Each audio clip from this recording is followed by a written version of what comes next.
It's a long, dark walk under the streets of Nogales, Mexico.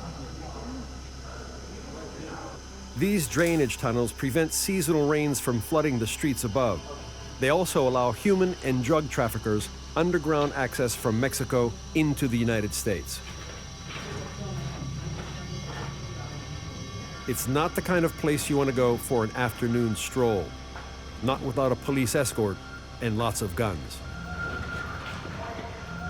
¿Cuánto, desde este punto hasta el otro lado, cuánto tiempo es? ¿Cuánto distancia es? Pues yo creo que casi la pared es la línea. Okay, so this is pretty amazing here.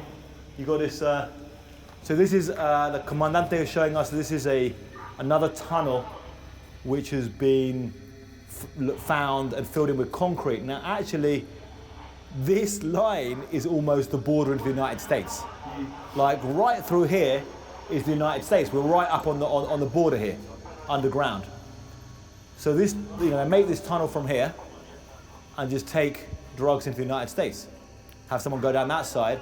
Now this concrete, you can see was like poured in by the Border Patrol. The BP there stands for Border Patrol. They recognize the Border Patrol found this.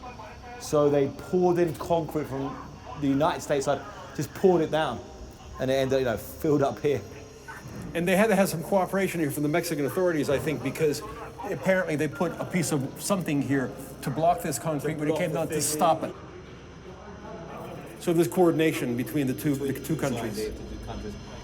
Yon Grillo is a freelance journalist working for outlets including the New York Times and Time magazine. He's not staff. Freelance means he proposes stories to media outlets and they either buy his work or not. Or an outlet contacts him to request his coverage on some issue or event. Grillo is one member of a new generation of freelance journalists increasingly filling the void left by mainstream media retreating from news coverage abroad. As corporate media close bureaus and cut staff around the world, it's freelancers who take their place. Okay, so this is a drainage tunnel from the United States that goes into Mexico. Now the issue is you have in this area one city which crosses the border. However, drug smugglers would use these to smuggle drugs into the United States. It smells pretty funky down here right now. You start getting into this area which is also used for sewage. Grillo has covered drug trafficking in Mexico for 15 years, but even he didn't fully understand the impact of this border on the lives of people living in its shadow. We'll follow him as he reveals those hidden stories on both sides of this frontier. Well, you can see a pretty long tunnel going right, which is like right to the United States. So you can see this is something else, and you can see kind of holes in there. You can see this is something else, which will be a way to potentially move drugs. Photojournalist Patrick Tombola is based in Venice, Italy. He's making photos which he'll try to sell to the New York Times. Like Grillo, Tombola is a dedicated, determined, and tech-savvy professional putting everything on the line to live life his way. His last job with Grillo was this story on El Salvador for Time magazine.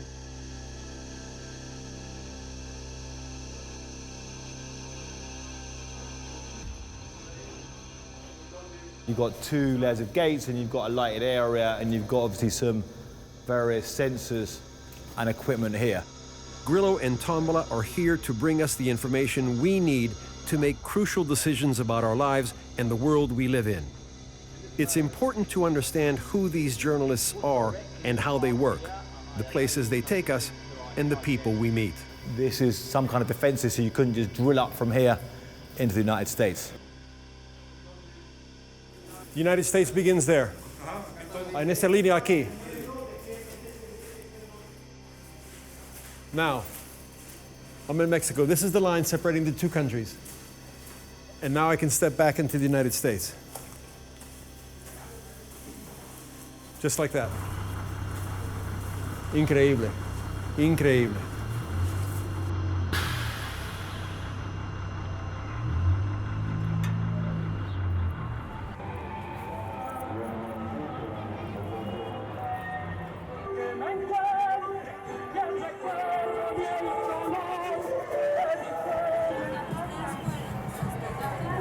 Perdón, la marcha va para allá, ¿no? Sí.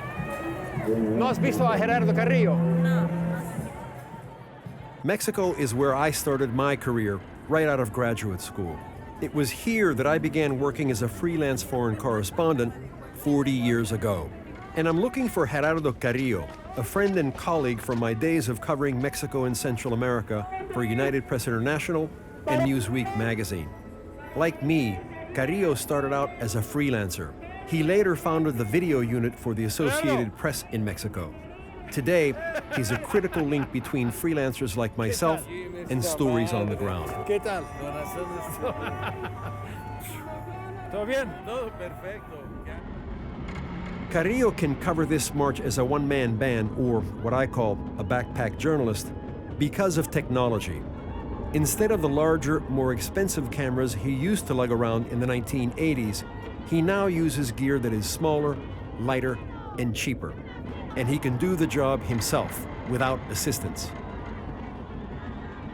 The people behind me, these journalists, this is the grassroots level of journalism in places like Mexico. And I would venture to say in a lot of places around Latin America.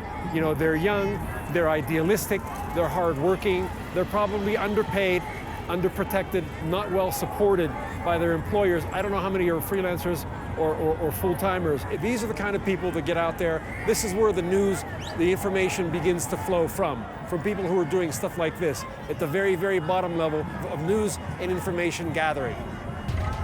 It's not just technology that's changed here. So has Mexico.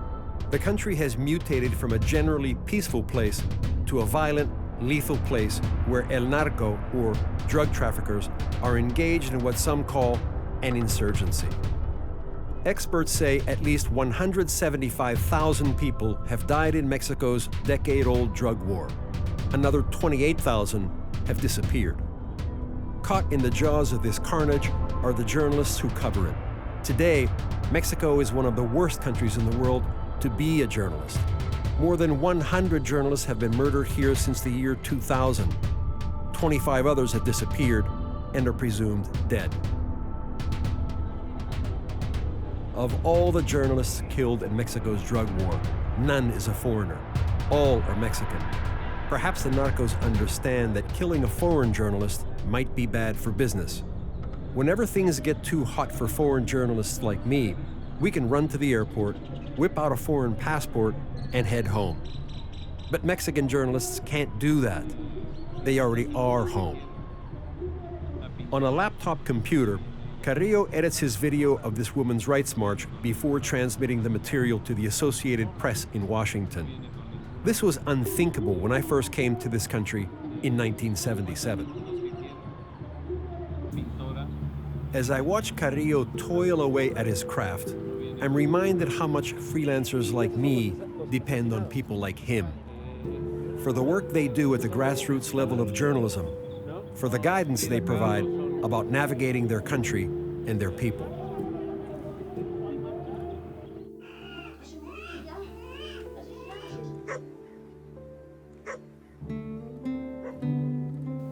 Había más o menos como las 6 de la tarde belediğine. Como maşallah el doktor kalabilik medikal to hada tsusul de klinika. Como ben utsi halta yalan hada çavga hala kaldık ben şahat da niye istaşlok otik. Ben kasvokol hiç helavlısı alala pero ben vokal.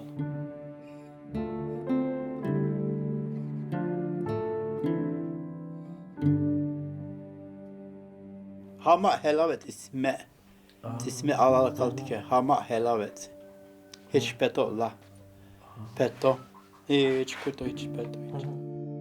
This man's story is all too common in Mexico. About twice as many women died during childbirth in Mexico as in the United States. And the US has the worst rate of maternal mortality in the developed world. The numbers for infant mortality in Mexico are just as bad. Janet Jarman wants to help change that by making a documentary film. I'm really interested in medicine and public health and ancient traditions about health. And I wanted to do a project that really showed how you could blend traditional culture and modern medicine today. And that's how I got really interested in midwives, mostly as a way to tell this story, because the midwives are often right in the middle of this debate. Her film explores conflicting visions between midwives and medical professionals about how to provide a safe and dignified childbirth experience for women.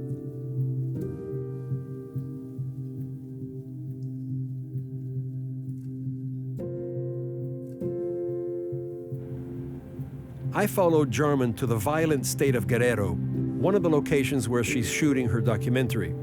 She's been working on the film for over a year. Like many other freelancers working on documentary projects, her film is funded by a major grant. So I put together a big proposal and thought about what is the complete story here and how could I really make a difference with this topic in the lives of women and families. And I applied for the grant and they gave it to me. And I remember sitting on my sofa reading that email that day thinking, wow, this is really gonna happen. And I'm so grateful for this opportunity to be able to do a story with this much depth. On the road to Guerrero, I asked her what it takes to be a freelancer. I think if you're freelance, you need to have a really supportive home team or, personal life, people in your personal life who will support this lifestyle. I think it's most important. And then you make personal choices of how you want to live and what you want to commit to in your life and kind of compromises you want to make.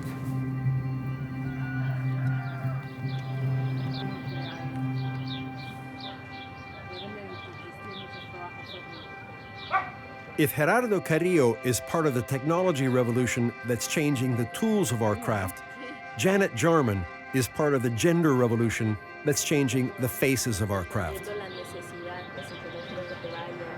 She started out as a photographer for the Miami Herald, but left to take a master's degree, then became a freelancer. Like so many photojournalists enabled by technology, she began to work in video. Foreign correspondence once was a field dominated by white, middle, and upper-class men. That's no longer the case.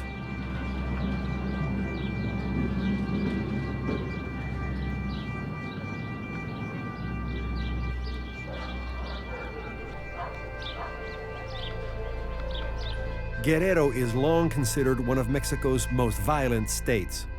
It's especially known for violence against women, who often show up dead in the street, or they just disappear.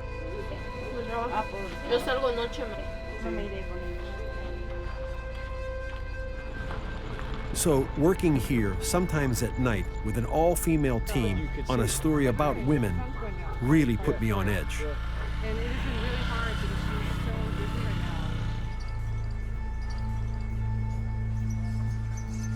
Jarman and her team have spent the night in this hospital where some women elect to give birth with a midwife, but with backup support of hospital staff in case of emergency.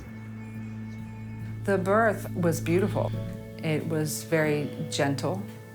The pictures I have of the husband and wife and how she's holding him and, using him for support and holding hands. I mean, there were just so many touching moments.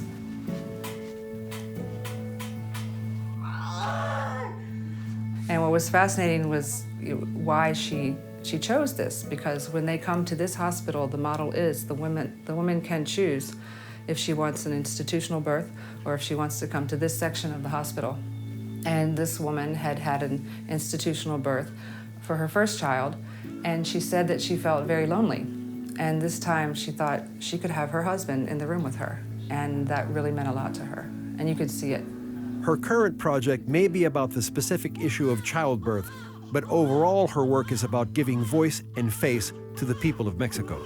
Mostly I want people to have a connection with the subjects. I want them to walk away feeling like maybe they understand a person better, or on a very deep human level, that people are not statistics, that they are real people with similar problems, same emotions, basically the same human experience.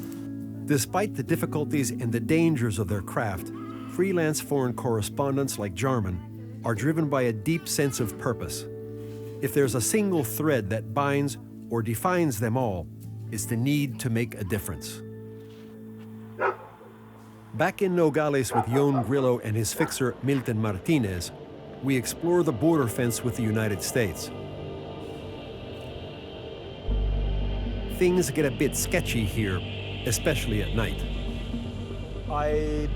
Aquí hay muchos reporteros que hacen la nota roja aquí en Nogales. Sí, preferentemente hacen nota roja, ¿no? Sí. ¿Y si sigue mucho ejecutado aquí o en la ciudad?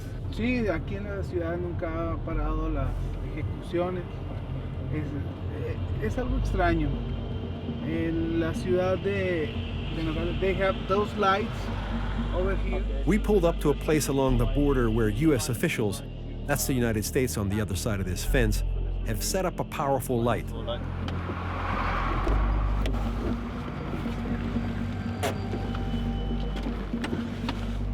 Milton says this area of the border is a hot zone for trafficking drugs and people. What are these lights for, Jon?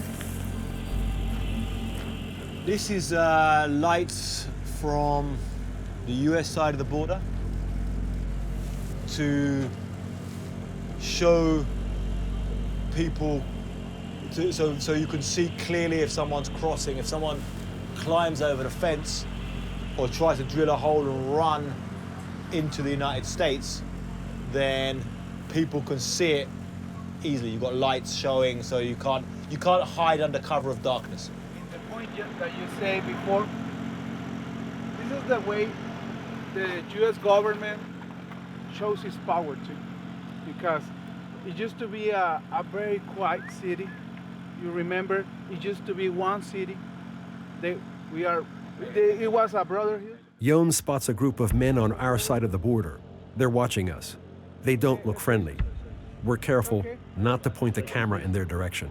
So what we came across here, and there's a bunch of vehicles, two big trucks, one car, right behind where the camera is, and some guys looked like they were trying to check out getting over the fence.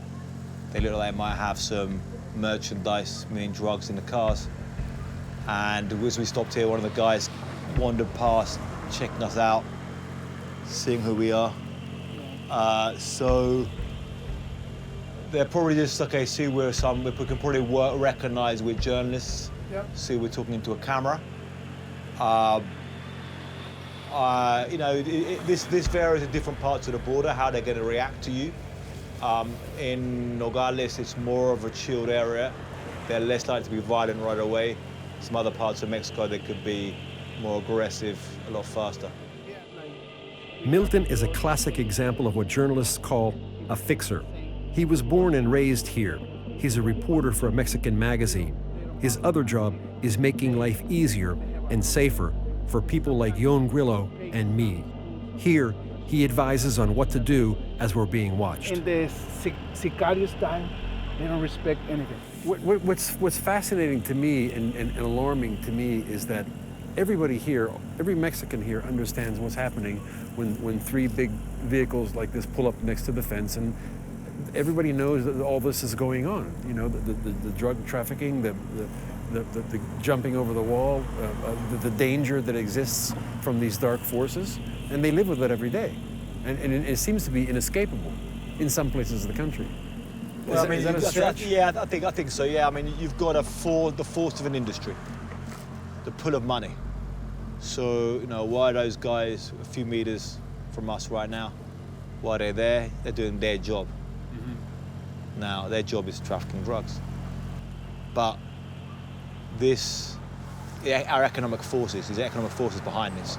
Sure. So, the White House carries out a survey every year, or a report every year called What Americans Spend on Illegal Drugs. Mm-hmm.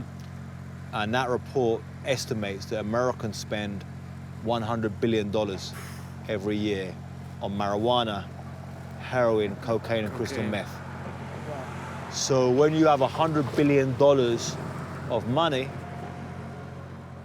And a product on this side of the fence is worth so much. And just by going onto this side of the fence, that product increases in value massively. I mean, think about kilo of cocaine. Okay, kilo of cocaine in Colombia, they buy it for about $2,000. When they get it over on this side, it's worth about $30,000 for that kilo. So you're talking about, for every dollar you invest, you get $15 back. You know, it's a better business than most people are in. Right. So that's the force of money. So now we left there. Let's see what the guys are doing. They back out the trucks. They're still in the trucks.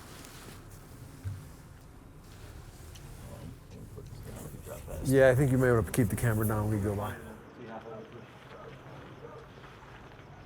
Further down this street, Jon explores this abandoned house, apparently used as a safe house by smugglers of drugs and human beings. So, What is this, Jon? so this is a house which has been seized by the Federal Attorney General's Office of Mexico. Why? And they seized this house, and this was a house which was seized because there was a tunnel going from this house under the border into the United States. That's the United States right there. That's the United States right there. So this is just a crossing, an urban crossing. Grillo has written 2 highly acclaimed books on drug trafficking. Back in England, 4 of his friends died from drug use. So for him, this story is personal. And maybe that's why his work is so powerful. In this case, it seems to be cleaned out pretty well. He wasn't always a freelancer. He actually worked for a while for a global news service in Mexico, but he felt constrained. He wanted to cover the country his way, so he went back to freelancing. You see a big house.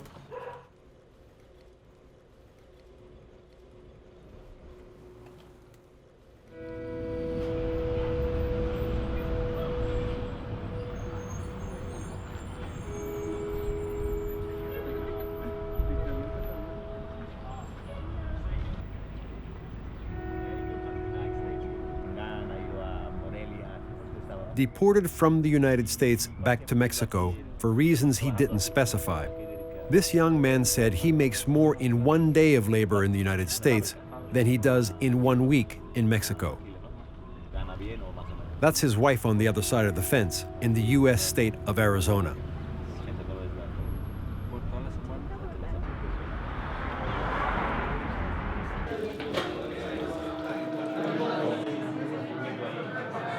We followed Grillo to a shelter for migrants, mostly from Mexico, Central America, and the Caribbean. They were either on their way into the United States or were recently deported from the United States. Patrick Tombola is what many young freelancers aspire to be. A successful photo and video documentarian, he specializes in Latin America, the Middle East, and Europe.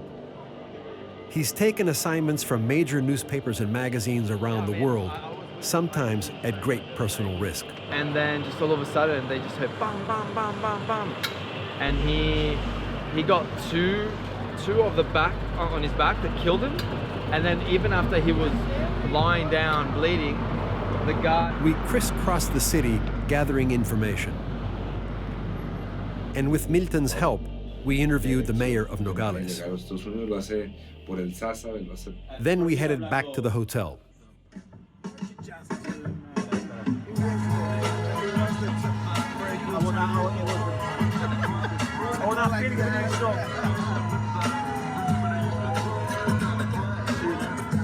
I appreciate it.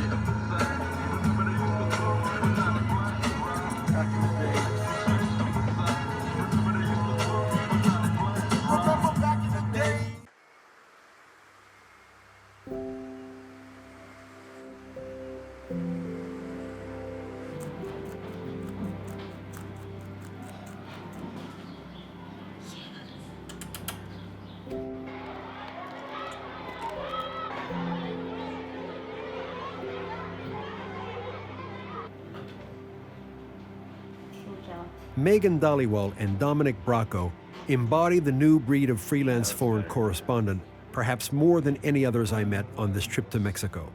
They are bound together in part by their sense of independence and entrepreneurship. They are free spirits. She's worked as a Mexico City-based photojournalist for 2 years. He's been here for 7. Dominic found his place as a photojournalist in Mexico's northern city of Juarez, where the drug war raged and where thousands were killed. I've covered conflict on and off since 1979, and I've seen some hard things, but even I found some of his work tough to look at. I first met Dominic during his presentation at the Pulitzer Center on Crisis Reporting in Washington, D.C. Megan used to work here, and Dominic has won grant money here. The Pulitzer Center is one of the nonprofits supporting freelancers overseas.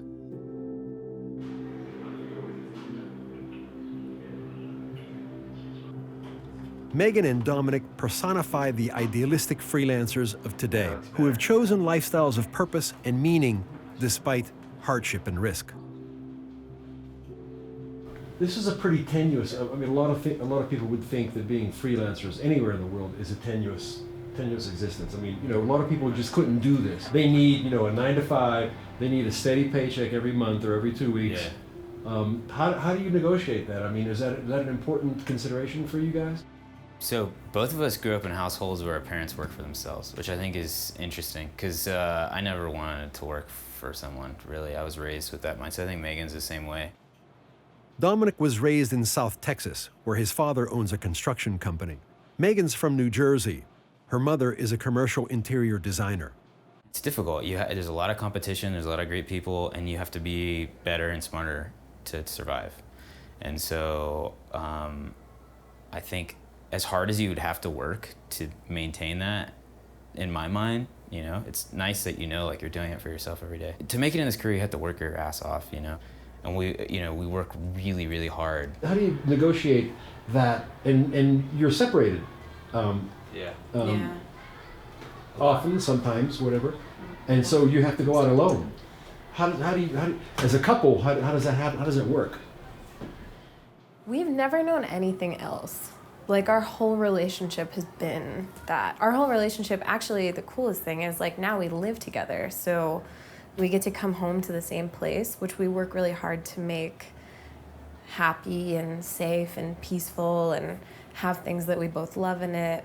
And so I think we've just always been used to it. And you just sort of develop a way of communicating with each other. Would you say that that's right?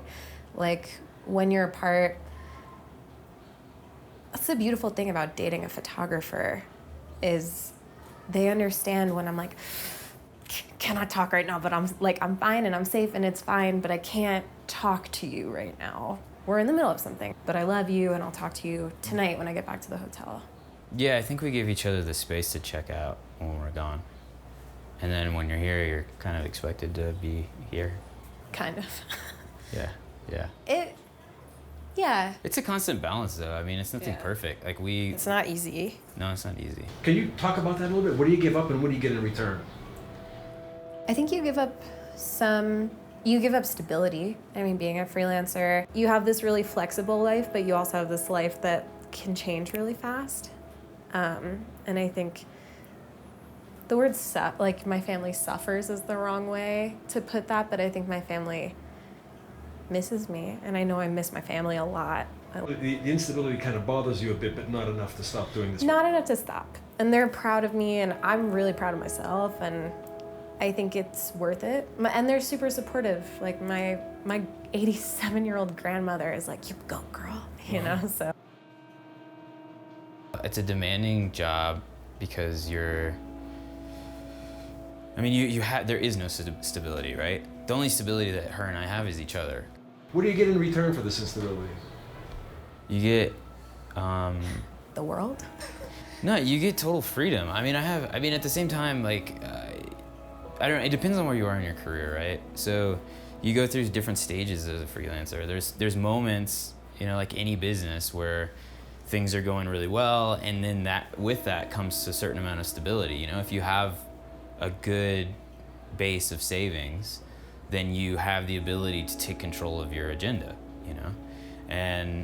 And that's why living cheaply is so important, you know? I think if you're you know, keeping your overhead low, then that gives you the ability to save cash for moments when, you know, you do want to spend time with your family, or you do need to go on a vacation, or you do get sick, because that's the other thing, is you get sick and you got to work, you know? When I saw this note on the refrigerator door, something resonated deep inside me. Perhaps because I've been through this test of fire, the challenges of living abroad, away from family, under constant stress. It says, "I love you to the moon and back down to the bottom of the sea. I had the best month with you. I feel so lucky. Thank you for being the kind, generous soul you are. I know things are hard right now. I promise they will get better. I will be here to support you always. Have a great trip. See you on the 23rd. I love you."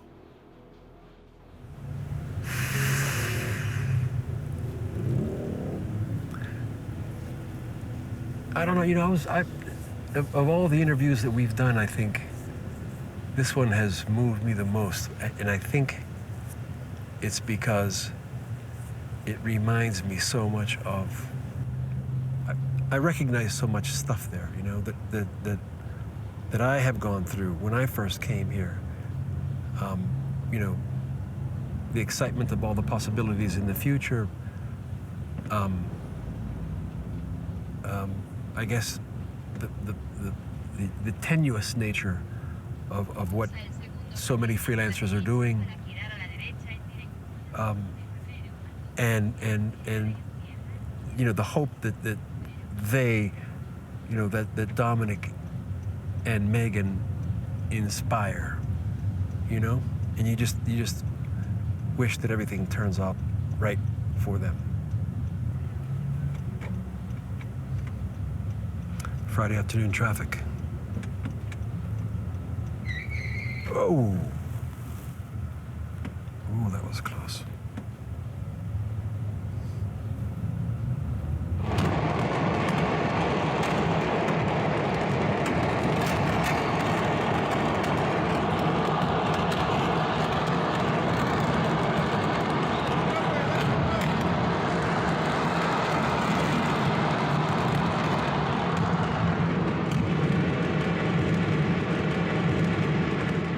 And that's how David Agron's story began.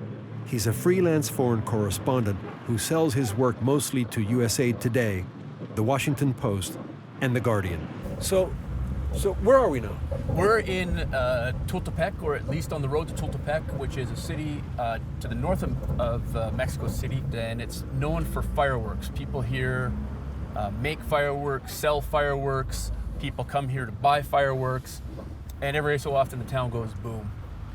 Today is the end of the National Pyrotechnics Fair, so we're going to witness the last day, which should include what they call musical fireworks. So tonight, what they're going to do is they figure, because the big industry in town is fireworks, and these people are not going to stop making fireworks or selling fireworks, they figure the best way to honor the dead is with, well, more fireworks, by shooting off 50 kilograms of fireworks. So it should be a show. The explosions and fire killed and wounded dozens of people. So 3 months after the tragedy, I accompanied David to follow up on the story. So you're doing this story about this town where just a few months ago, the fireworks exploded and killed how many people?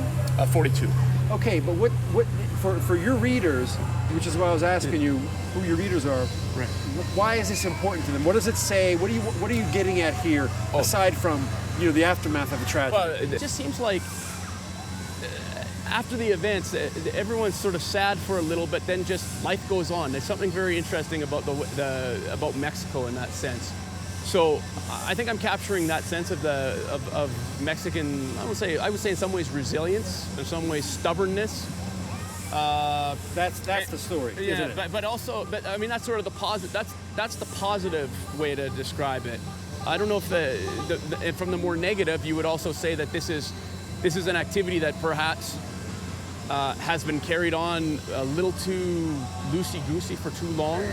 This is pretty incredible. I mean, this is a big goddamn operation that's going to Yeah. It's bigger than I thought. Spook house.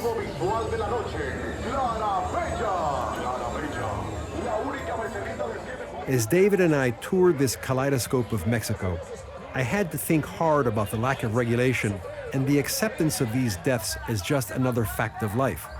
But I was reminded once again of the wonder of our craft, our ticket to participate in the global conversation. It's the thrill and the gratification of this experience that has kept me active in the field for so long. And here's one of the downsides of journalism. You eat what you can, when and where you can. Here, it's churros, fried bread dough smothered in sugar.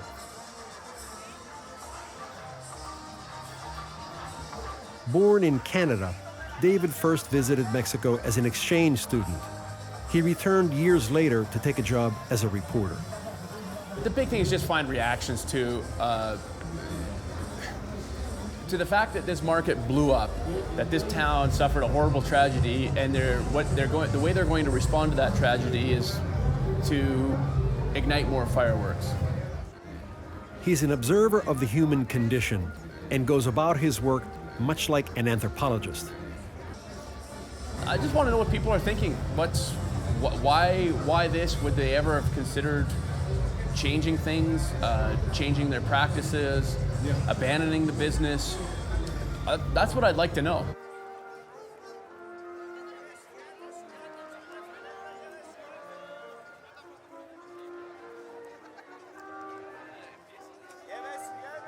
After years of freelancing in Mexico, David says returning to Canada would be boring. You can see why.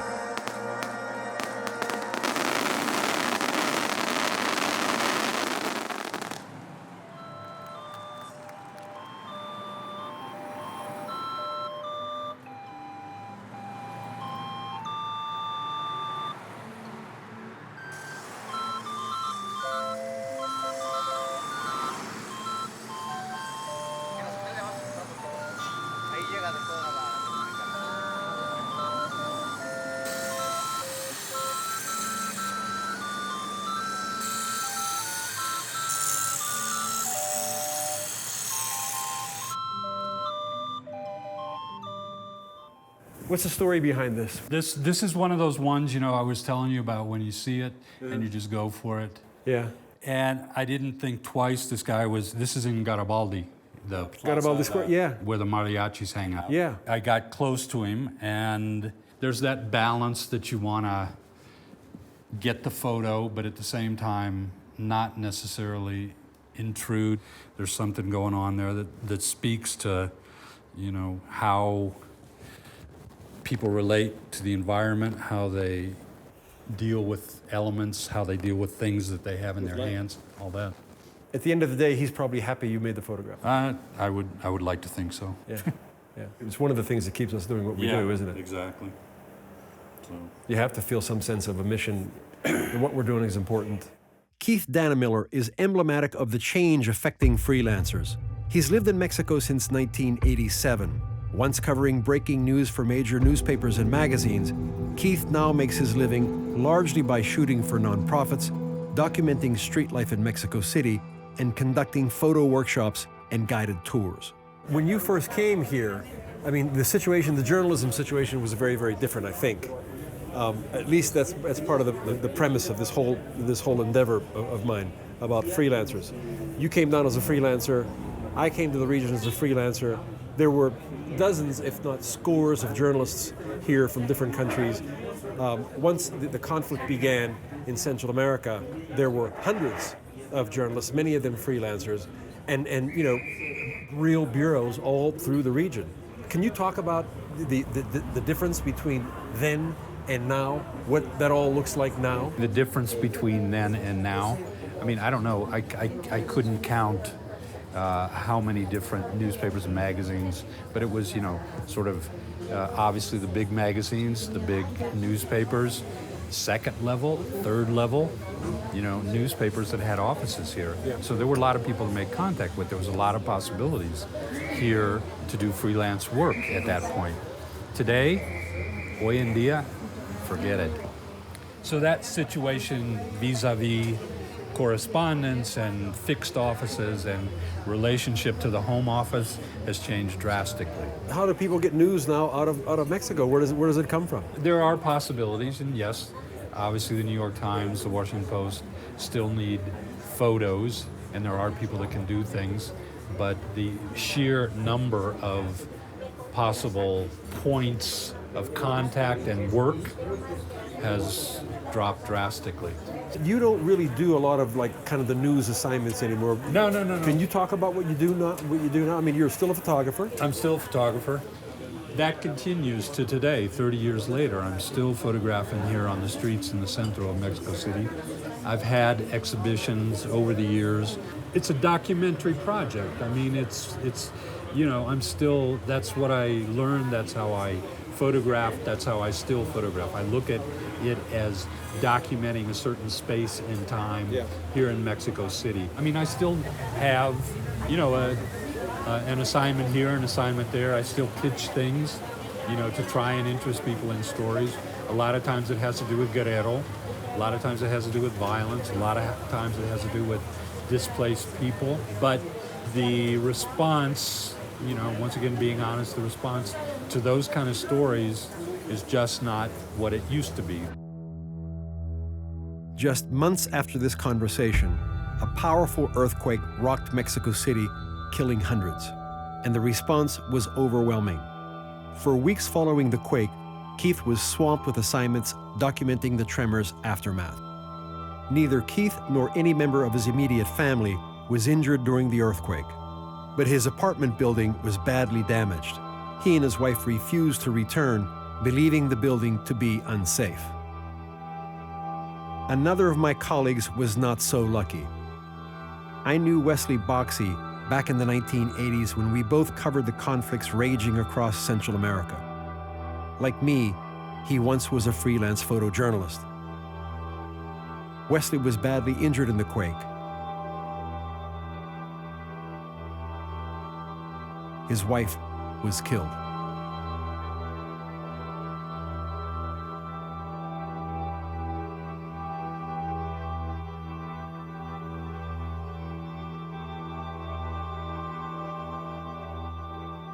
This is a compromise that all foreign correspondents, not just freelancers, live with every day.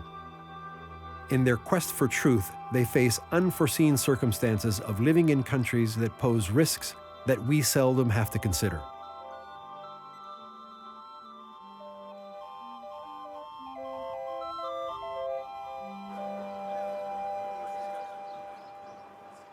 It's my last day in Nogales with Yon Grillo. We sit down to discuss what he's learned here before heading out one more time to the border separating Mexico from the United States. What are the most important takeaways from this really widely spread reporting trip that we've witnessed you execute over the past couple of days? Over the last few days of reporting, I've learned some things about the human smuggling and drug smuggling networks into the United States. I've been reporting on this border for 15 years, and I've seen some changes now than before. Before you had some people would go over the border by themselves, and some people would go with human smugglers known as coyotes or polleros. Now, from this reporting, people are saying that you cannot cross the border without paying a coyote. People say now if you try and go near the wall, the desert, any place right now, and you haven't paid, people are gonna beat the hell out of you or kill you for not paying for their services. So they really now have tightened that up. And all of these coyotes Now, there used to be some coyotes who were like independent kind of workers. Gradually, the cartels got more and more involved. And now, all of them are working for the cartels. So any migrant has to pay a coyote, any coyote has to pay a cartel. And the money, the cost that the coyotes are charging has increased a lot. A few years ago, I was up here reporting and it was like $2,000 that people would pay a coyote to go to the United States. Now it's $4,500. It seems to me that this is a profound, dramatic change in how things operate on the border, not just in terms of how the cartels work in this region, but also in the sense that it represents to me a greater vacuum of power exerted by the state. Am I wrong about this, or does that sound correct? This is part of a wider problem in Mexico of the cartels taking over so many aspects of life in Mexico. They're not just drug traffickers. These are criminal organizations moving into a whole bunch of realms. So here, the human smuggling industry, the migrant industry, is now controlled by cartels. But also they control political power in many local levels. So that you see cities and towns in Mexico where the mayors have to pay 10% of their budget to the cartel. Not the other way around. You know, it used to be that the cartels the drug traffickers would bribe the mayors. Now the mayors have to pay the cartels. You see areas of mining that have been taken over by cartels. The cartels were involved in the theft of petroleum, of crude oil. We're talking about billions of dollars here. So they're now like these criminal warlord type figures controlling these aspects. As Yon and Milton plan a trip back to the border, I consider the sum of what I've seen here: violence, failing healthcare, powerful cartels, corruption, all signs of a crippled, dysfunctional state. Where we're going right now is the east. We're following a local police vehicle there.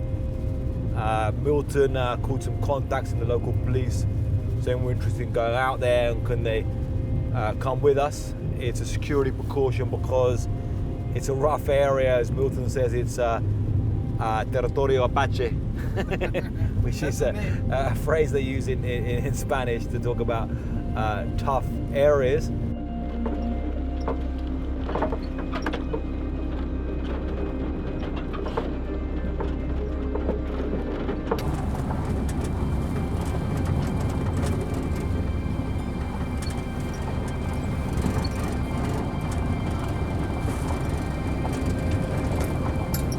Such a beautiful place, and sadly, such a potentially violent place.